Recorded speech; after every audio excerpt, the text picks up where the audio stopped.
Anthony Davis needs a 5, and he needs it right now, or at least by February 6th. Nikola Jokic has broken Matt Moore. He's moved past MJ comparisons all the way into Wilt comparisons, and now he's doing the impossible.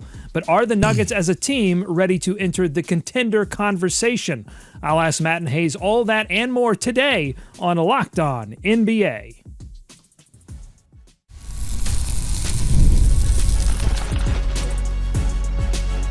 You are Locked On NBA, your daily NBA podcast. Part of the Locked On Podcast Network, your team every day. Welcome to Locked On NBA. Thanks so much for making us your first listen every day.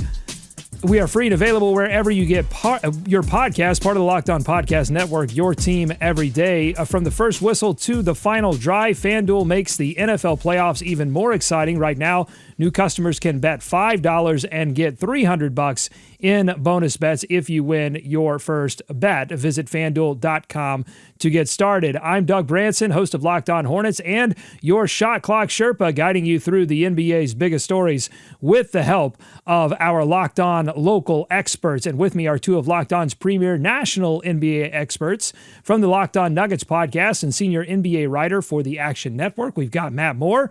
And back on the he's broken. Nikola broke him. And he's back from the Locked On Bulls podcast. It's not Pat, it's Hayes. Hayes, welcome back. How dare you guys allow a clip of Rylan talking about Shea Gilgeous-Alexander, comparing him to MJ while I'm out? I'm disgusted, is what I am. I'm not with you guys. I'm gonna host a takeover of Locked On Thunder here shortly. It's gonna happen. Hayes tried to tell us that he was unavailable because of internet issues. And I know the real story. Someone caught footage of Hayes on a Chicago corner with holding a sign saying "Free Nikola Vucevic for anyone who will take him." And now it looks like Zach LaVine may want to stay in Chicago as well. We'll get to that in a second. There was a lot of trade deadline news. The Los Angeles Lakers continue to confound anyone trying to predict how they are going to play night in, night out. Last night, they blow out the defending champion Boston Celtics 117-96. Anthony Davis led the Lakers in scoring with 24 points. He also leads a group of Lakers who are being more and more public about what the team needs to compete for a title. Davis telling ESPN's Shams Charania, quote, "I think we need another big. I feel like I've always been at my best when I've been at the 4. We feel like we are right there, as far as the team and everything like that," unquote. Matt, if you were advising Rob Pelinka right now, what would you be telling him to do in light of all of this pressure? I think I would probably advise him to go ahead and give in and just like, look, man, you're not going to survive this next regime. You're not going to build the next iteration of the Lakers. But if you win a title, that can set you another one. That can set you up forever. Like, you'll always be the guy that brought 2 titles to the Lakers and won LeBron a 5th. Like, that's a legacy worth pursuing. So I would just tell him to go ahead and liquidate all of it. Convince Jeannie to go in, talk to Kurt Rambis over some drinks, get him to buy in, and have him send all that stuff out there and try and get whatever. Do whatever they want. It's not going to change anything for you. You're not going to win a title, but you could try. I think that's what I would tell him is like, give in, man. You've never been in charge. I don't know why you're trying to be. Okay, Hayes, you have been the leader of the Lakers should act like a normal franchise now club. So do you want them to give in as well? Or is it time for Rob Pelinka to stand up and say, no, we are going to do this thing the right way?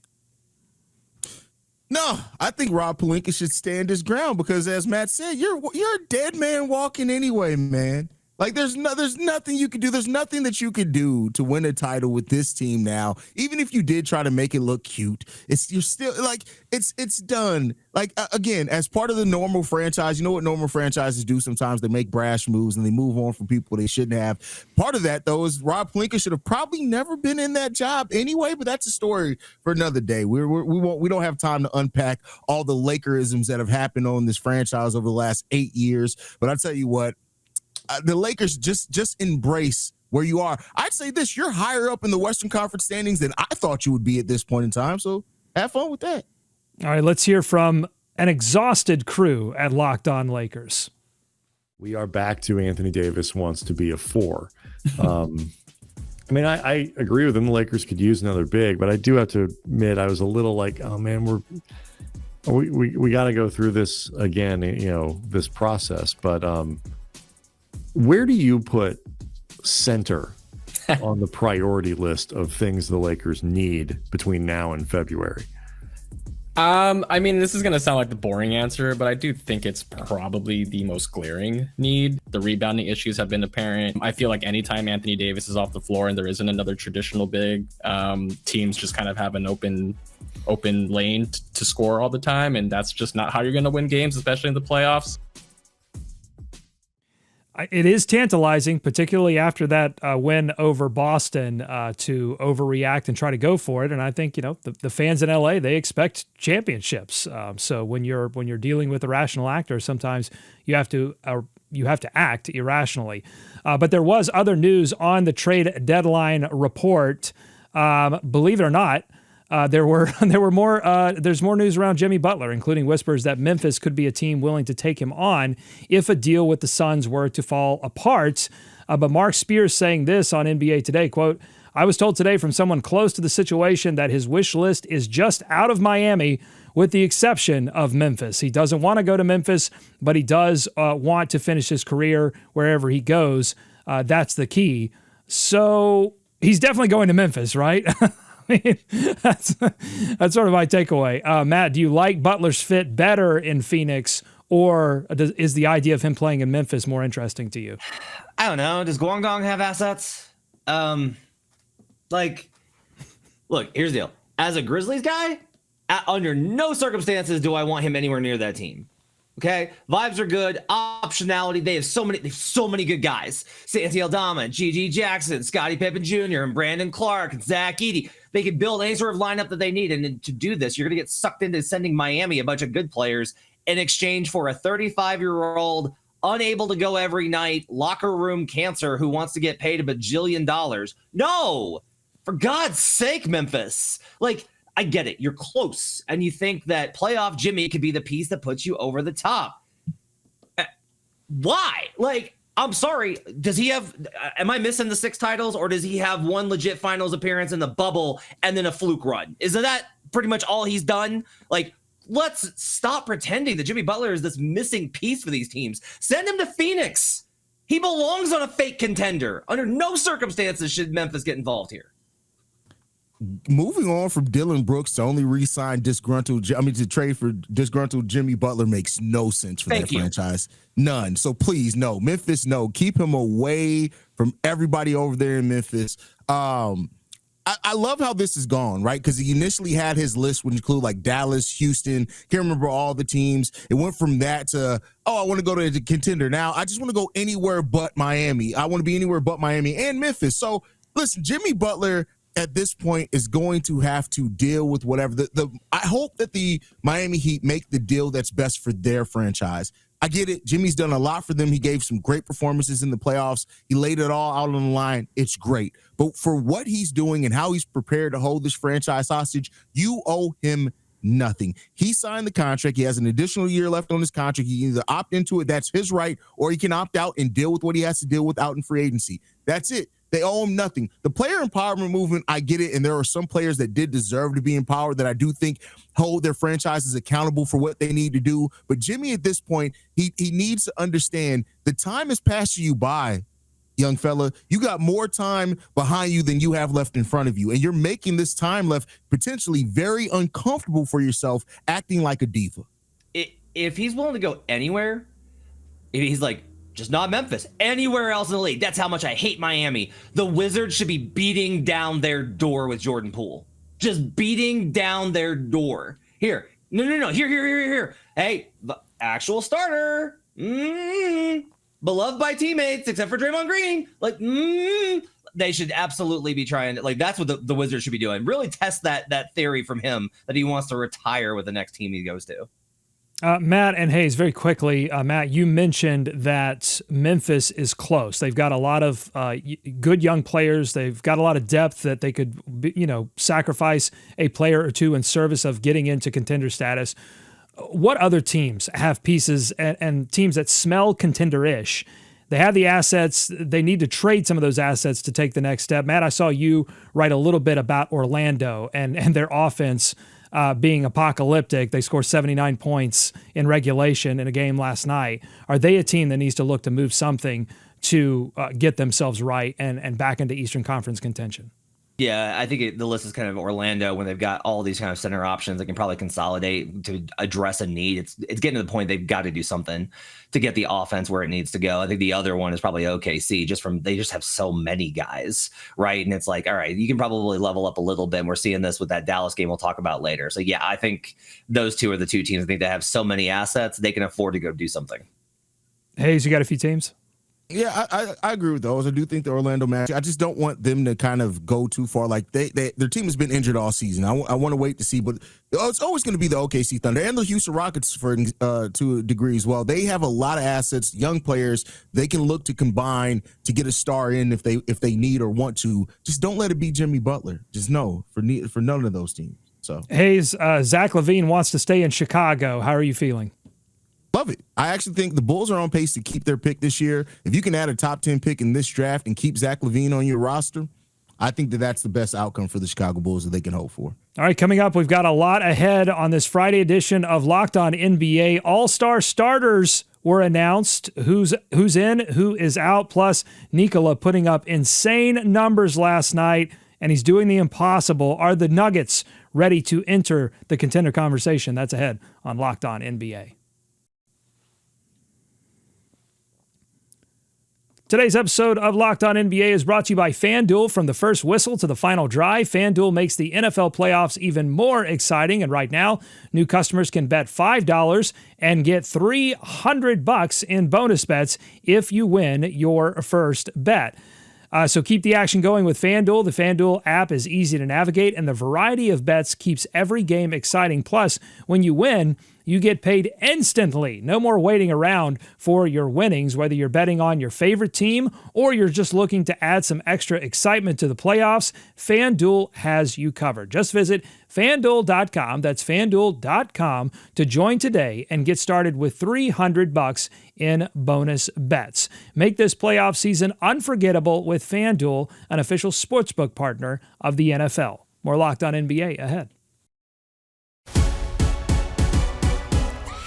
Thanks for making Locked On NBA your first listen every day. Your favorite NBA team has a free and daily newsletter. Go to LockedOnDaily.com, subscribe, stay up to date with local expert analysis, and you get amazing writing from Katie Heindel, Mike Shearer, and Locked On Fantasy Basketball tips from Josh Lloyd. The NBA unveiling all-star starters last night in the East. The front court spots matched the fan vote. Giannis, Tatum, and Towns make it. The backcourt was where it got interesting. LaMelo led the fan vote, but fell just 3 media votes short of getting a starting spot. Donovan Mitchell and Jalen Brunson get the honors instead. So I'm going to throw it to you guys. Hayes, what was your biggest snub? You've got LaMelo 7th in the media vote. Darius Garland 5th among players. What do you think? Who was the biggest snub last night's All-Star starter unveiling? I'd probably say LaMelo Ball. I get it. I get why Brunson was named over him. Make no mistake about it. But I think LaMelo, not only because of the way he led the fan vote, on top of the fact that when he's on the court, he's scoring at a crazy rate. Now, is that team winning a lot? No, but I think that the All-Star game has moved a lot away from which teams are winning over others. And I think LaMelo Ball not only brings the social media presence, the fans love him, all that type of thing, that I'm a little surprised that he didn't make it as a starter. Yeah, I mean, look, LaMelo Ball is the epitome of the All-Star game, right? He's extremely fun. Nobody plays as flashy and as fun as he does. And there's absolutely no consequence on winning or losing. So, like, to me, he is everything that All-Star Game weekend is about. I'm being a little facetious here, but I am serious that it's like, we just got to divorce this from All NBA. This isn't All NBA. You get a chance to vote for All NBA later. And when you do so, by the way, media, you should put Darius Garland first and not Donovan Mitchell, because he's been the best player on the Cavs. That was a weird selection. But like for All-Star, just give it to LaMelo. Like, why are we fighting this and trying to uphold standards which have long since fallen by the wayside? Just surrender to the void, vote LaMelo. And LaMelo was third among players, and a lot of people want to point to some unknown players getting votes from the players, but they were pretty scratch players voting wise with who actually made it in terms of your top players. And they punished players who haven't played a lot this season, like Luka Doncic, who has been out with injuries. They also docked Dame Lillard, who finished 8th in the player vote, and Şengün 9th among players. Either of those surprise you? I mean, popularity contest, right? Dame's a little weird. Dame's been around the league forever. He's had a great season. Like, that one was a little bit weird to me. I think the LaMelo point is the most interesting one, though. And then I can sit here and talk about, like, his numbers are empty and blah, blah, blah, blah, blah. But like I said this on the show the other day, the players respect him. Like, LaMelo Ball has the players' respect and admiration, and that needs to count for something. It doesn't need to count for everything, but it needs to count for something, and it needs to count for quite a bit. And he has their respect. And to me, that should matter, because the All-Star game, guess what, is a league run by the players, made up of the players, made up of stars. And I think that their selection should probably count for a little bit more. Hayes, LaMelo Ball is the highest paid player on the Hornets roster. The Hornets have been bad for a long time. Should he be knocking on the front office's door and saying, hey, can you put a roster around me so that I don't have to face these kind of criticisms from the media? Absolutely. And I mean, that's a failing of the team overall. Like, not to say that you guys haven't tried, that they've had, but like, yeah, the way that LaMelo's playing, he should be able to say, hey, listen, I'm playing, I'm at my peak right now. I'm playing some of the best basketball that I've played, at least statistically. Let's do what we need to do this summer to improve this roster so that we can get to a place where we're actually competing for the playoffs. I honestly thought that the Hornets would be competing for a play-in spot at the minimum this season. Like, healthy LaMelo Ball, I thought at least 41, 42 wins, to be honest with you, for the Charlotte Hornets. All right, let's hear from Locked On Knicks. They're celebrating not one, but 2 All-Stars with an insider look at the underrated parts of Jalen Brunson's success this season. I think the thing with Jalen that, like, maybe, I don't know, people outside New York underestimate this, but just how consistently great of a shot maker he is down the stretch of games. And I think as Knicks fans, like, maybe I shouldn't speak for everyone else, I'll just speak for myself. I've almost started to take for granted, like, how incredibly good, like, when you have a bad night against the Nets and in the last 2 minutes, Jalen can say, all right, we're all playing terribly right now, but I'm far and away the best player on the court. And I'm going to go and get us 10 straight points, and I'm going to take us home. And, like, we can survive a bad night. And instead of coming off that Nets game and talking about a loss, we're coming off that Nets game and talking about a win, because that's who Jalen Brunson is. So he's an all-star starter. Karl-Anthony Towns is an all-star starter, Alex. God are the days of Damian Dotson, Alonzo Trier, Emmanuel Mudiay. The Knicks have superstars. Things are great. Yay. That's great. Awesome. There was no doubt in the all-star status of Nikola Jokic, who put his talents on one of the fullest displays we've seen maybe in NBA history. He had a triple-double in the third quarter, and he finished with 35 points, 22 rebounds, and 17 assists. Yeah, let's go to Locked On Nuggets, because Matt Moore's broken. Let's go to Locked On Nuggets and hear from Ryan Blackburn to try and make some sense of this. That was the greatest game I think I've seen Jokic ever play. And there's a lot of them. There's a lot of games that you can point to and look at that. Like, game 1 against Anthony Davis in that first championship run stands out to me as an option. Game 5 against Rudy Gobert last year stands out as a great option. The fact that I can even say that about a regular season game and what he was able to do is just flat out bonkers. Nobody's ever put up 35, 22, and 17. Ever. Nobody's ever hit a shot like that in a game like this. Now, Steph's hit some crazy shots. He's known for it. So is Jokic at this point. At this point, this is just who Jokic is. He's a guy who can make the impossible happen. Hayes, we're still having this debate between Nikola Jokic and Shai Gilgeous-Alexander for MVP this season. If Jokic played in Los Angeles or New York and didn't play in Denver, and he played on a worse team in LA or New York, would he be consensus MVP? I lean towards saying yes. I almost said no though, because like I still get, and I don't, maybe this is just in my realm, like people who try to have this conversation about Jokic like he's a boring basketball player, and I don't for the life of me I don't understand that. For people who like basketball, the actual game of basketball, the cerebral part of basketball, he checks every single box possible. But I think if he was in one of those larger markets, that yeah, he would, because like Jokic is a superstar. He's not just a star. He's not just a really good player. He's not just good for this era. Jokic is one of those players that he defines generations. He would be successful no matter where you place him at in the history of basketball. So yeah, if he was in New York, LA, one of those things. And also I think like I don't even know if Jokic wants to be that level of star. Like I think Jokic appreciates when the season's over with, he's gone. We don't see Jokic. And if he was in one of those cities, I don't know how viable that would be to be able to do that. If he was on the Lakers, he'd be consensus MVP, and we'd already have shut it down. Like it's not even really New York. It's LA. If he was on the Lakers, like if he was on the Clippers, we'd still be in the same spot. If he was on the Lakers, then it would be done.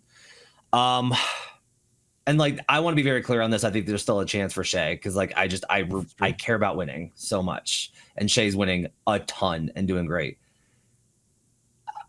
I'm struggling because I cover the man nightly, and so I don't want to be biased towards him. But objectively, like last night, I was at Klay Thompson Game 6 versus OKC. I was at Ray Allen Game 6 versus the Spurs. I've been at some absolutely legendary games. I had the same stunned feeling I did after Klay Game 6 after that game last night, where I was like, what did I just watch? Like, what did I just see from this man? Like, it's absolutely incredible. He's third in points per game, second in assists, third in rebounds, and tied for first in 3-point percentage. Oh, and he's third in steals. I don't know how to contextualize this, Doug. Like, am I going too far saying this is the best offensive season in history? No, I don't think so. And I wonder if it's even possible to appreciate it in its own time. I recently went back and watched a highlight reel on YouTube for Kevin Garnett, like prime Minnesota Timberwolves, Kevin Garnett, and the way he moved the basketball, the way he passed, the way he scored. I'm like, that looks unreal. Wait a minute. I'm old enough. I watched that live and I don't remember feeling that way. But then going back and watching it, it's insane. So I don't know if it's even possible. But I do wonder if the Nuggets now, they're improving. I think they're 8-1 in their last 9. Have they officially entered into contender status for you, Matt? Yeah, I gotta say that. Like they are back to where they need to be. They're climbing up the defensive rank chart. They figured out something with Russ playing. AG's calf tightened up last night, something to kind of keep an eye on. He thought it was worse than it was. Russ has brought a different dynamic. Christian Brown's been absolutely phenomenal. That's 3 straight games with Christian Brown having 20-plus points. Michael Porter Jr. stepped up this season. I still worry about some of their defensive stuff when we get to the playoffs. I still worry about their 3-point margin when they get to the playoffs. But I think they're in. You can't keep this team out of this conversation. And you can look at MPJ and Jamal Murray's struggles and the defense and the bench and all of this. And I will just come back to you with they have Jokic.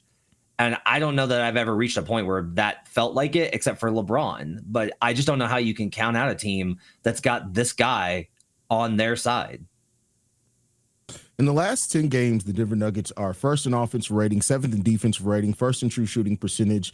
When the team is that good and that efficient, yes, they have Jokic. So yeah, they never left contender status in my book. I always know that they could contend, but as good as they are looking here, and as long as they peak in the playoffs, like yeah, it's hard to bet against them. Like it's going to be an interesting series no matter who they face as the playoffs go on. But they have a good of a chance to beat anybody at the top of that Western Conference.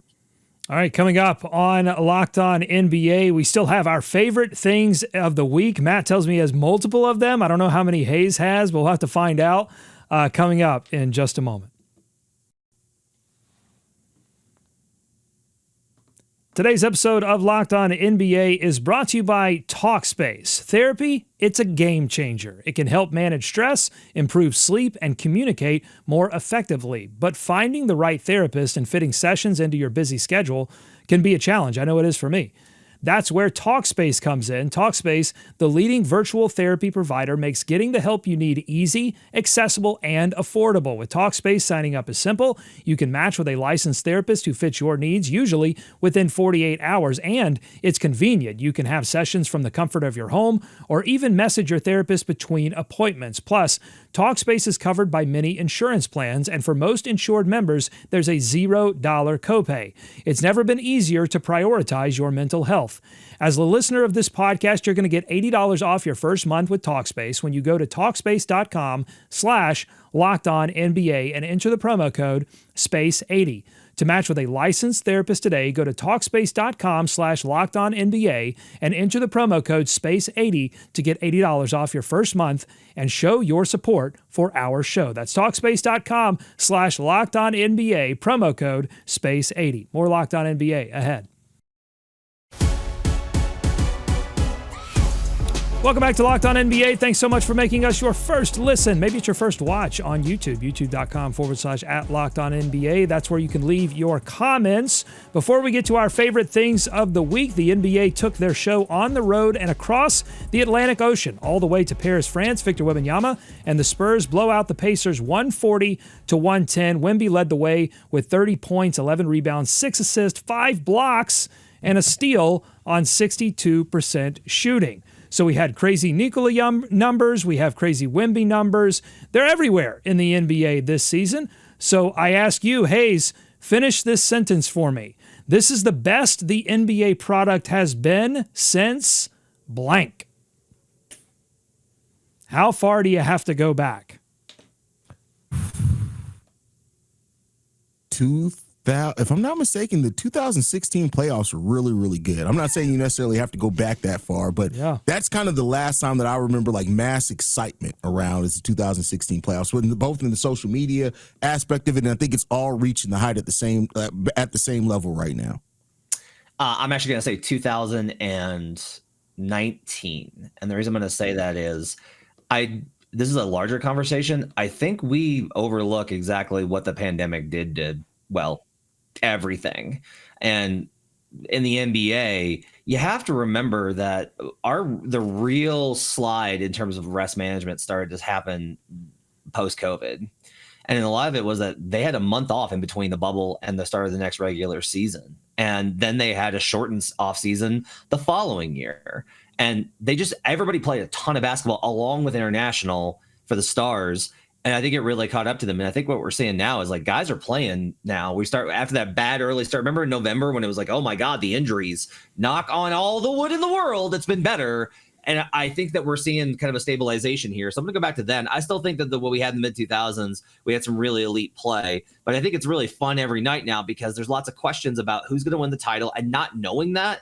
I love Hayes. I love not knowing who's going to hoist the Larry O'Brien at the end of the season. Yeah, it adds to just the excitement around the playoffs because you can legitimately make a case for probably 5-6 teams, if not more, having a chance to win the title, depending on how everything shakes out. And that's good for basketball. It's good for speculation. It's good for betting. That's a part of this as well now that we need to look at. It's just good for everything overall involved in the league. Yeah, positive talk about the NBA. There we go. We're finally turning a page. And it's a perfect transition into our weekly segment on Fridays, our favorite things from the NBA of the week. Matt, we'll start with you. Okay, I got a couple. First, if you have not caught it on League Pass or in person, please make sure that you catch Simon Says Guy. He is the absolute GOAT right now to me. Not greatest of all time. That's Red Panda. But behind Panda, it's got to be Simon Says Guy, the absolute best halftime entertainment act. He has an ability to be a jerk to so many people in such quick succession. It's my dream. I dream of being Simon Says Guy. Second off, how about this quote from Giannis after they got into Milwaukee at like 4:00 in the afternoon and played basketball at 5:30 and went out and stomped Miami Heat and the Dame package. This is what Giannis had to say about how tough it was.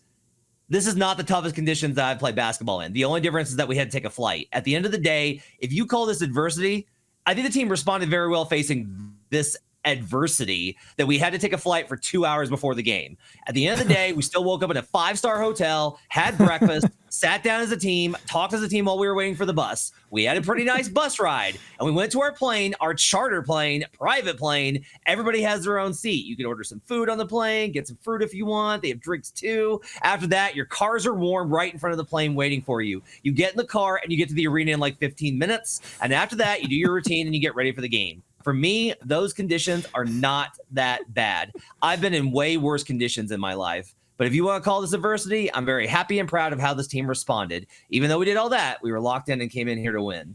Giannis is the absolute best. Remember when LeBron was complaining about going to Milwaukee for a back-to-back in preseason? Give Giannis all of the trophies in the world. And finally, I was behind Nikola Jokic's right shoulder for that full court shot that he took last night. Online, dead on, cash. One of the most amazing things I've ever seen. Just an incredible week in the NBA, Doug. A couple of things. I like the idea of Matt Moore, his entire body being consumed by the shoulder of Nikola Jokic. I think that actually matches the eye test.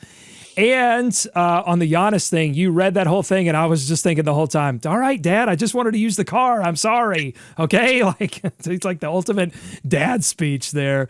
Hayes, what do you think?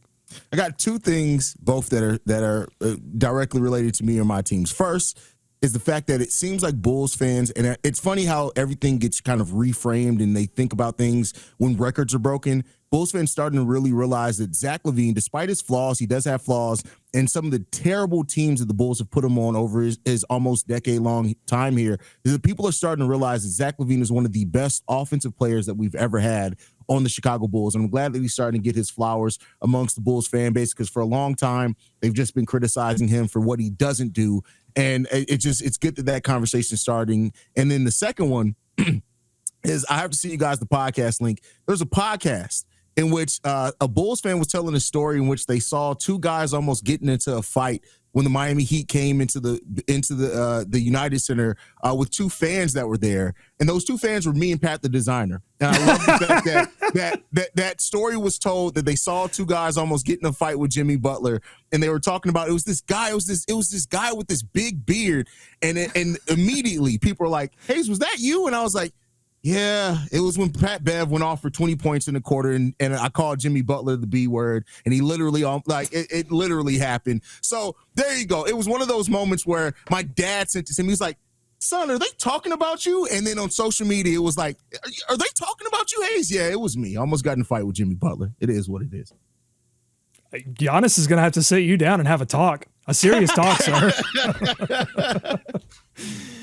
Mine for this week is PJ Washington. He scored 22 points, 19 rebounds to lift an absolute mash unit in Dallas over Oklahoma City. Washington is now 7-1 all time against the OKC Thunder, including the time that he spent with my lowly Charlotte Hornets, who were in absolute tank mode when they met the Oklahoma City Thunder, needing wins to get a playoff spot. So PJ Washington, salute, incredible. I think the Oklahoma City Thunder have lost to like 5 other teams, and they've lost to the Mavs 3 times this season. It's crazy. Matchup problem. It's a matchup problem, man. Mark it down. I'm telling Thunder fans keep telling me they're not worried because Chet and iHeart were out last night. I'm just telling you, that team has their number, and until they show me they can beat them in a series, I'm going to be a little worried for OKC. Yeah, matchup problems have definitely taken down greater teams in the playoffs. We will see. If you like what you heard today, subscribe to Locked On NBA wherever you get podcasts, including on YouTube. Thanks so much for making Locked On NBA your first listen every day. Thanks to Matt. Thanks to Hayes for their expertise all week long. Enjoy tonight's action. Be kind to each other. And we're going to see you right back here next week on Locked On NBA.